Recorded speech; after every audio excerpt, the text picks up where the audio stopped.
Mga kautoran, mayong adlaw sa inyo tanan.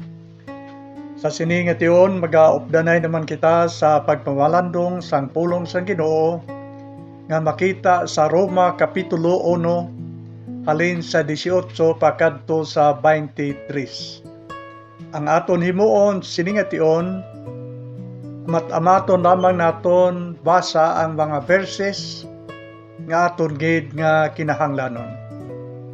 Aton gid dumdumon nga aton Dios balaan, perpekto, wala sing sala. Kag tungod sa iyang pagkabalaan, kontra niya ang mga sala nga ginahimo sang mga katawhan. Kag amo ini ang nasulat diri sa bersikulo 18 sang kapitulo 1 sang Romans. Kag diri nagasiling, ang kaakig sang Dios ginapakita gikan sa langit batok sa tanan nga mga kasalanan kag kalautan sang mga tao. Ang ila malaot nga pagginawi nagaupang sa pagkilala sang kamatuoran. Diri ato nabasa nga ang kaakig sang Dios ginpakita niya halin sa langit, batok sa malaot nga mga binuhatan sang mga tao sa sini nga kalibutan. Pero aton hibaloon nga ang kaakig iya sang Dios lain kay sa kaakig sang tao.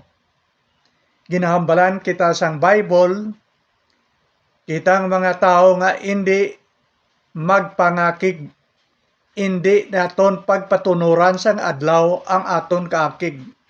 Kay kung magdugay ang kaakig sa aton una-una, salon ina ni Satanas, tubtog nga makahimo kita sang mga malaot ka bagay, batok mismo sa aton kaugalingon, kag batok sa aton nga isig katao.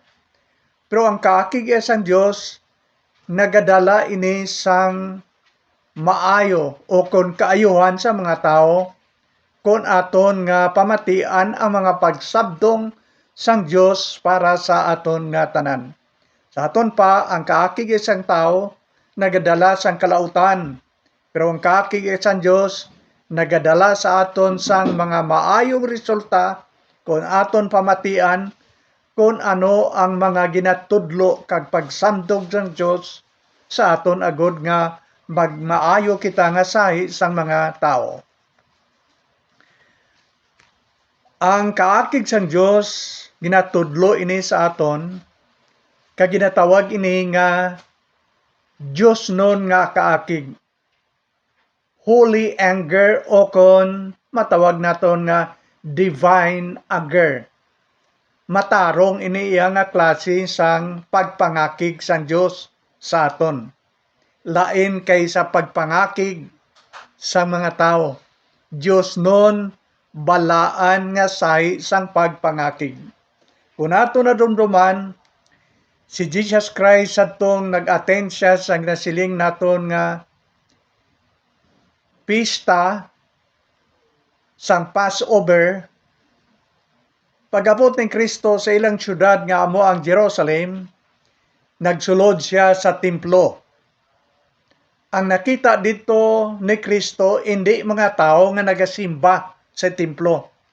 Ang nakita niya ang madamo nga mga sapat nga ginabaligya dito.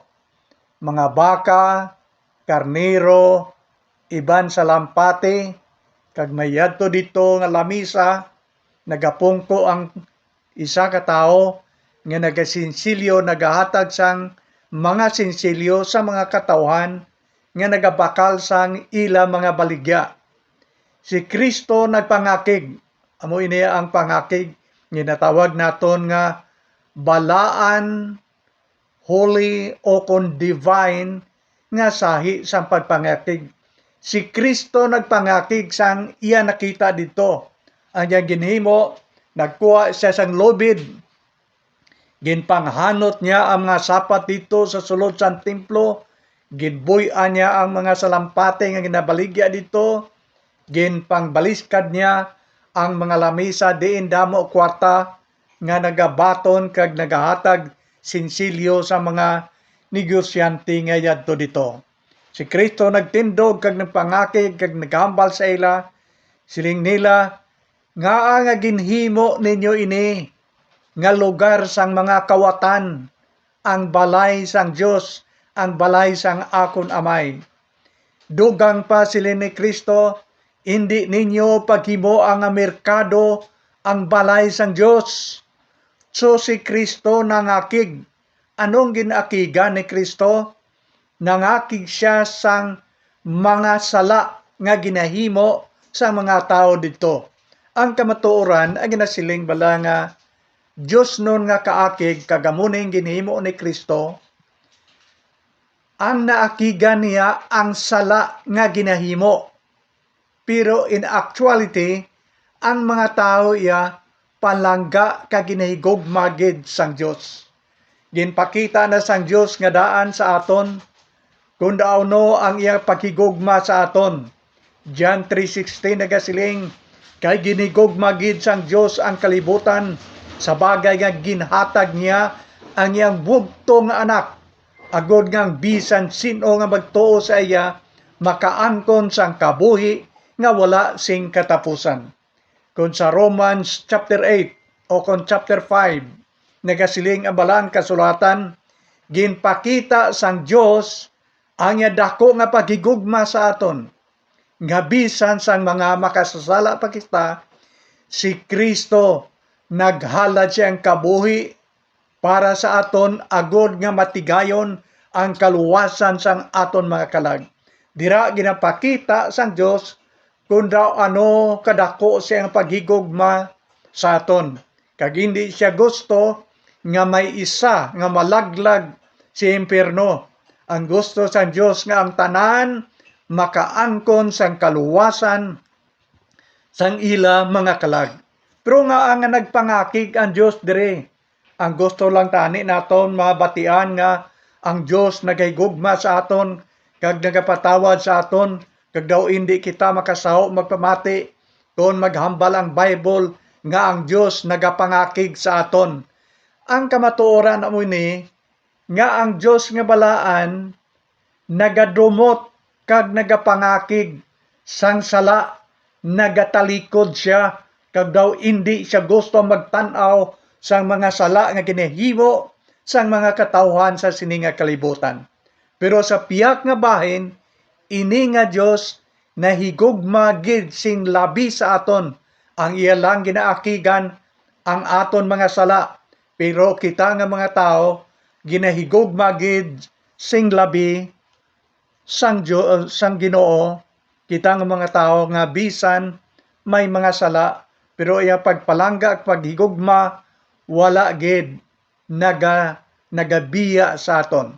Kung sa bagay, ang Bible nagahambal pagid sing dugang nga ang Dios wala gid sig makasiparar sa aton halin sa paghigugma sang Ginoo. Ginahigugma niya kita. Kag siling niya, bisan pa ang balatian, bisan pa ang kamatayon, bisan pa ang gutom, bisan pa ang tinuga didto sa langit, kag tinuga diri sa dota, wala sa ila sing makasiparar sa aton halin sa paghigugma sang Ginoo. Dira masapwan naton kung daw ano kadako sang paghigugma sang Dios sa aton. Pero wala gid siya nagakalipay sang sala nga aton ginahimo. So aton tun-an jotay kung ano ini ang sala nga ginakaakigan sang Dios kung aton himuon. Kay nagsiling siya, ginpakita niya ang iyang kaakig halin sa langit, sa sala kag malaot nga mga binuhatan sang mga tao diri sa dota. Kung aton define ang sala, naghambal siya sing subong sini. Ang sala amo ang pagsupak sang sugo sang Dios. Kaya makita naton sa 1 John 3 chapter 3 verse 4. Ang sala amo ang pagsupak sang sugo sang Dios. Tanaw naton ang duha ka dagway sang sala nga ginahimo naton nga mga tao. Ang Dios nagasugo sa aton sang maayo nga mga bagay nga dapat naton himuon. Kung supako naton ang Dios, nakasala kita. Kagamoy ni ang duha ka dagway sang sala.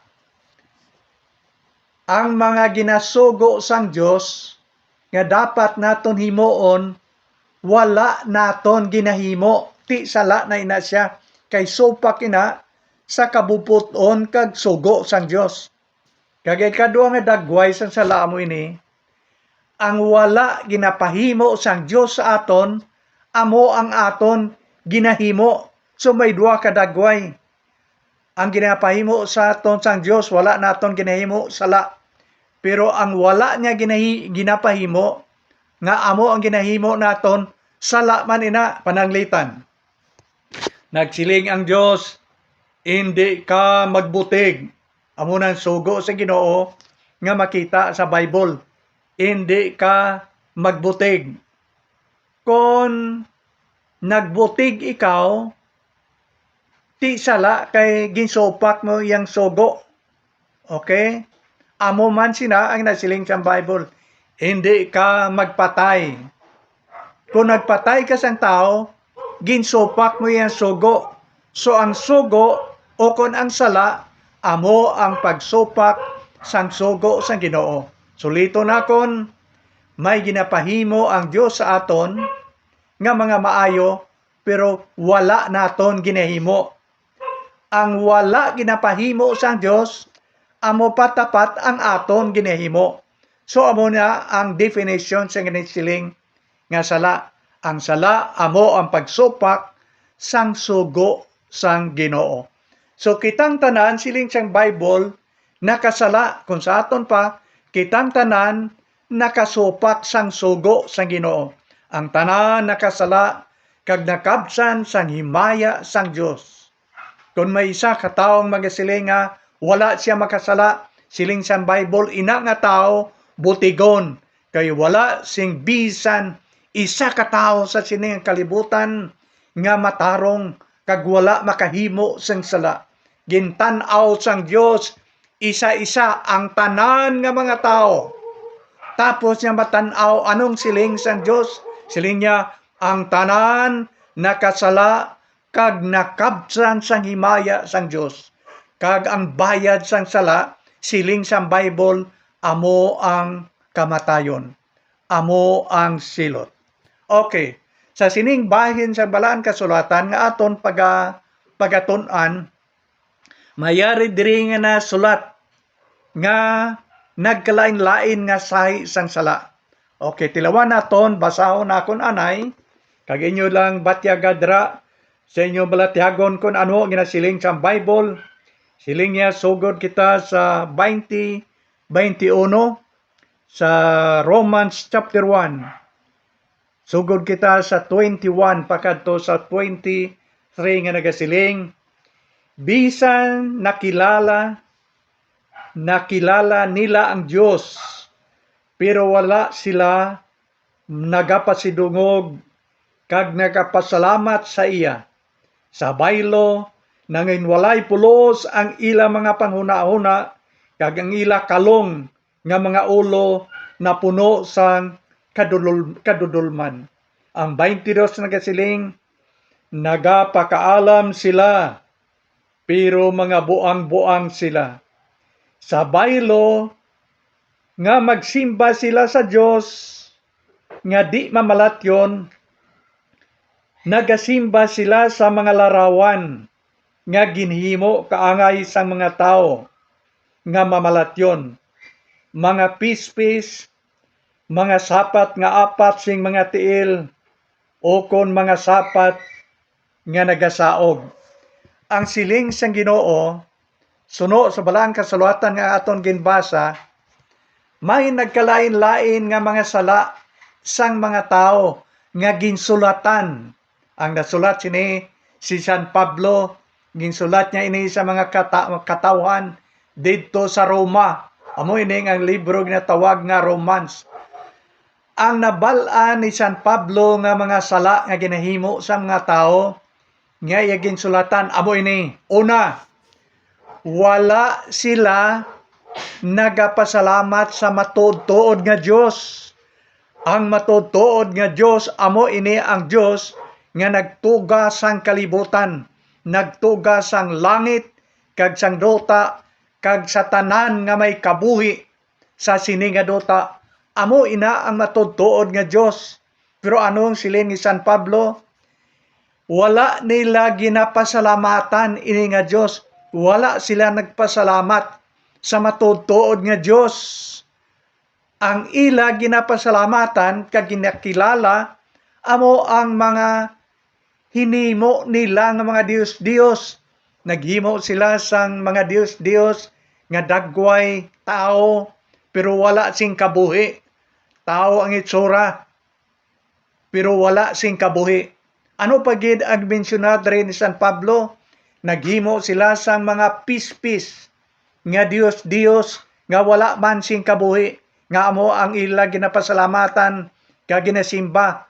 Ang siling pagid rin San Pablo, may naghimo sila sang mga sapat nga apat ang mga tiil katulad abi sang ido apat ang tiil. Mayaraan mga karbaho, mga baka apat ang mga tiil. Amo ning ginhimo nila. Sapat nga apat ang tiil, ginhimo nila kag amo ilang ginapasalamatan kag ginasimba subong nga ilang mga Dios. Ang katapusan din si San Pablo, naghimo sila sang ilang Dios-Dios katulad sang dagway sang sapat nga nagakamang nagasaog sa duta. Ano ina mga sapat nga nagasaog sa duta? Amo ini mga manog. So naghimo sila manog, ilang ginapasalamatan kag ginasimba nila.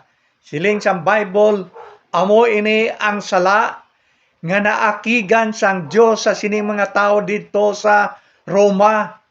Kay man naghimo sila sang Dios-Dios kag amo ang ilang ginasimba.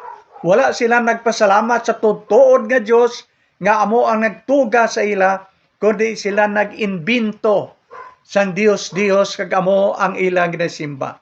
Ini mga tao diri nga ginsulatan ni San Pablo, amo ini mga tao nga ginatawag naton nga mga pagano nga nagakilala nga madamo ang Dios. Ang natudlo iya sang Bible, isa lang ang Dios, hindi damo. Ang ila iya damo ang ilang nabal-an nga Dios, kabangdanan nga damo ang ginahimo-himo nila nga mga Dios-Dios. Okay? Ang mga pagano dito sa Roma, may ara sila nga kinakilala sa Dios, nga dito sa mga bukid, ina nga Dios na assign sa pagbantay sa mga kabukiran. Amo ina ang pagkilala nila. Okay, may isa man ka Dios nga na-assign sa mga suba. Halin sa bukid pagkadto sa dagat, may Dios man nga nagabantay da. Kag may isa man ka Dios nga nagabantay sa mga dagat, kadadalman sang kadagatan. Kag may isa man ka Dios nga nagabantay sang kahawaan. May isa man ka Dios nga nagabantay sang kapatagan. Madamo nga Dios ang gin-assign sa mga pagano sa mga nagkalain-lain nga lugar diri sa kalibutan. Kag ang matin-aw yang ginatudlo sang Bible amo ni nga may isa lang ka Dios nga nagatatap sang tanan nga tinuga sa sini nga kalibutan. Ang Dios amo ina ang nagakapot sang bugkos ng kalibutan. Ang yang gahom amo ang nagakapot. Hindi nga lain-lain na Dios. Kaya sang Dios ang pagbantay, ang pagtatap, pagmintin sa sining kalibutan nga iya gintuga. Amo ini ang pagsulat ni San Pablo sa ila, nga ginsabdong sila nga ang Dios nagapangakig halin sa langit tungod sang sala nga ila ginhimo. Kung sa bagay, kung tun-an nimo ang Ten Commandments sa Exodus Kapitulo 20, halin sa 3 pakadto sa 7, dira ginahambal nga daan sang Bible nga siling niya, hindi kamo maghimo sang larawan nga inyo simbahon, larawan katulad sang tinuga dito sa langit, larawan katulad sang tinuga dire sa ibabaw sang duta, larawan na gintuga katulad sang dagway sang mga sapat dito sa dalom sang duta. Hindi kamo maghimo kag magluhod kag magsimba sa ila. Kaya ang Diyos ang gasiling, ako amo ang Diyos nga maimon kag silutan ko ang mga nagasimba sa mga Diyos halin sa una, pakatlo kag sa ikaapat nga generation. Kung aton inaintindiyon amo ini, kung ako kita magasimba sang Diyos subong, ang silot sang Ginoo sa aton magapanaog pa sa aton kabataan, magapanaog pa sa aton mga apo, kag ang kaakig sang Dios magapanaog pa tubtob sa aton mga apo sa tuhod. Amo ina ang siling niya, tubtob si katatlo kag ikaapat nga generation magaani ang katawhan sang kaakig sang Ginoo kung magasimba kita sang ginasiling nga Dios nga hindi man matuod nga Dios, wala sing kabuhi, kag siling niya ako ang Dios nga nagapangimon nga hindi gusto nga magsimba kamo sa iban luwas sa akon.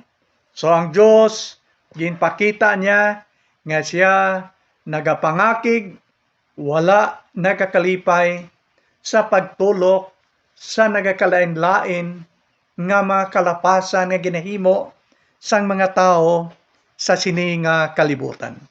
So anong himuon sang Ginoo? Kung amo ni ang dalagan sang pagginawi sa mga tao sa sining kalibutan. Tanaw naton nga ang Dios mayara nga ginahambal sang Bible nga ang Dios magahukom sa tanan nga malaot nga ginahimo naton nga mga katawan. Basahon nakon ang 19 pagkadto sa 20 nga nagasiling, ginasilutan sila sang Dios kay ang sarang mahibaloan sang mga tao na nungod sa Dios mathag para sa ila. Ang Dios gid amo ang nagpaathag sini sa ila. Sugod pagid sang pagtugas sang Dios sang kalibutan, ang iya wala sing katapusan nga gahom kag Dios no na kinaugali bisan hindi makita na pahayag na sing maathag sa mga tao paagi sa mga butang nga iya gintuga. Gani wala sila sing bisan ano nga balibad. O nagsiling ang balang kasulatan sang Dios, ang Dios magapapanaog sang hukom para sa aton nga mga tao. Kay man siling sang Dios, nabal-ana naton nga may gamhanan nga Dios sa sininga kalibutan. Kag ini nga Dios nagahambal sa aton paagi sa mga tinuga nga iya gintuga. Katulad sang langit, ang langit katulad nga naghambal sa aton nga may Dios ang kalibutan. Ang langit nagadeklarar sa aton nanungod sang himaya kagahom sang Dios nga bisan wala sing tao nga maghambal sa imo nga may Dios ang kalibutan, mabalaan mo sa imong kinaalam kung tan-awon lamang nimo ang dalagko nga bagay nga gintuga sang Dios. Pagtan-aw nimo sa langit, pagtangla nimo sa langit, makita mo ang panganod nga nagalupad, makita mo ang mga bituon, nakita mo ang bulan, nakita mo ang adlaw nga nagasilak, ang pamangkot amo ini. Sinong naghimo sina? Sinong pabangdan mo nga naghimo sina? Si tatay mo? Si lolo mo? Hindi. Ina nagatudlo kag nagahambal sa aton sing matag nga may Dios nga nagtuga sina. Kag ina nga Dios aton kilalahon aton simbahon. Kag kita nga mga tao, may salabton sina nga Dios kung ano ang aton mga ginahimo sa sini nga kalibutan. Kung sa bagay ang Bible nagatudlo gid sa aton, kag ini makita sa Salmo kapitulo 14 nga nagasiling, ang buang-buang amo lamang ang tao nga nagasiling, wala sang Dios ang kalibutan. May Dios ang iyang tinuga, nagahambal, nagatudlo sa iya nga siya amo ang aton Dios nga gamhanan nga dapat naton kilalahon. So ano ang siling sang Bible? Tungod kay nakita na naton ang dalagko nga binuhatan sing Ginoo, bisan wala sing maghambal nga tao sa aton kag magtudlo sa aton, siling sang Bible, wala ikaw kag ako sing sarang ibalibad nga magsiling kita ti way kuya nagsimba sa Ginoo kay way man kuya kabalo nga may Dios. Siling sa Bible, hindi. Nakita mo na gid ang iyang tinuga, wala ka gid makapamalandong nga may Dios ang kalibutan. Ang tanan nga tinuga sang Dios nagahambal kag nagatudlo sa aton nga may isa ka Dios nga gamhanan, kag kita nga mga tao magapanabat sa sina nga Dios. May accountability kita sa sina nga Dios nga nahigugma kag nagatatap sa aton. So atag siling niya, sa adlaw sang paghukom, wala sing bisan isa ka tawo nga makabalibad. Anong ibalibad mo sa tubangan sang Ginoo? May madamo nga madumduman ay hanaton nga ibalibad, pero siling sang Ginoo suno sa nasulat sa balaang kasulatan, wala sing bisan isa ka tawo nga makabalibad kag makalikaw sa adlaw sang paghukom sang Ginoo. Pero dimdumo naton nga ini nga Dios nagapalangga sa aton, ini nga Dios nagahigugma sa aton, kag gusto siya nga magpatawad sang aton mga sala. Kag kung inulsulan naton ang aton mga sala, siling sang Bible, kita patawaron niya sang aton mga sala, tinluan niya ang aton mga kabuhi, sang hamili niya nga dugo, kag kalimtan niya, hindi niya na pagdumdumon ang aton mga sala. Kung ituad naton ang aton mga sala sa Dios, siya makatarunganon sa pagpatawad kag sa pagtinlo sang tanan naton nga mga kalapasan. Kag aton mabatyagan, kung daw ano kadako sang paghigugma kag handom sang Dios sa pagpatawad sang aton mga sala. Sang si Kristo dito ginlansang nga nagakabit sa cross, kabalo ka kung ano ang una nga pulong nga ginhambal ni Kristo dito sa cross. So ang una nga pulong sa nagkakabit siya nagasiling, siling niya, Amay, patawara sila kay wala sila makahibalo sang ila ginahimo. Si Kristo nagaantos sang tanan nga kasakit, ang agi sang bangkaw, ang agi sang lansang sa kamot kag siyang tiil, ang agi sang korona nga tunok sa iyang agtang. Pero inang tanan nga ginantos niya, nagpangibabaw ang dako niya nga paghigugma, naghambal sa siyang Amay, Amay, patawara sila kay wala sila makahibalo sang ila mga ginahimo. Ina nagapangibabaw sa balatyagon sa paghigugma ni Kristo sa aton, nga nagasiling siya, bisan ano kadamol sang aton mga sala, iyang patawaron kag papution, pagi siyang iyang hamili nga dugo, nga mo nagatinlo sang tanan nga kalapasan sa sininga kalibutan. So aton tanawon ang bilog naton nga gintunan, ang Dios nagapangakig sang sala nga ginahimo naton sa sininga kalibutan, kag ini nga Dios magahukom sang tanan naton nga kalapasan, kag siling niya, wala sing isa ka tawo nga makabalibad sa adlaw sang paghukom. Pero makita naton nga nagapangibabaw ang paghigugma kag pagpatawad sang Dios sa aton, agod nga hindi kita masilutan sang sala nga atong ginahimo dito sa linaw sang kalayo nga ginatawag imperno. So ang ginahimo sang Dios sa aton subong, ato na ini tsansya kag panahon nga hinulsulan naton ang aton mga kabuhi, i-surrender naton ang bug-os naton nga kabuhi dira sa migugmaon nga kamot ni Kristo, kay siya amo ang sarang makapatawad kag makaluwas sa aton gikan sa silot sang aton mga sala. So ang imo kaagakon himuon karon nga tion amo nga aton ibutang ang aton pagtuo dira kay Ginoong Kristo. Itugyan naton ang aton mga tagipusoon dira sa iya. Hinulsulan naton siya, batonon ta siya sulod sang aton mga kabuhi. Agud maangko naton ang kapatawaran sang aton mga sala, kag maangko naton ang kaluwasan sang aton mga kalag. Mga kautoran, madamo gid nga salamat kag sa katapusan kabay nga ang pagidait ngalin sa Amay, Anak kag sa balaan nga Espiritu magapabilin gid sa aton mga kabuhi karon kag bisan tubtob sa walay katapusan. Thank you.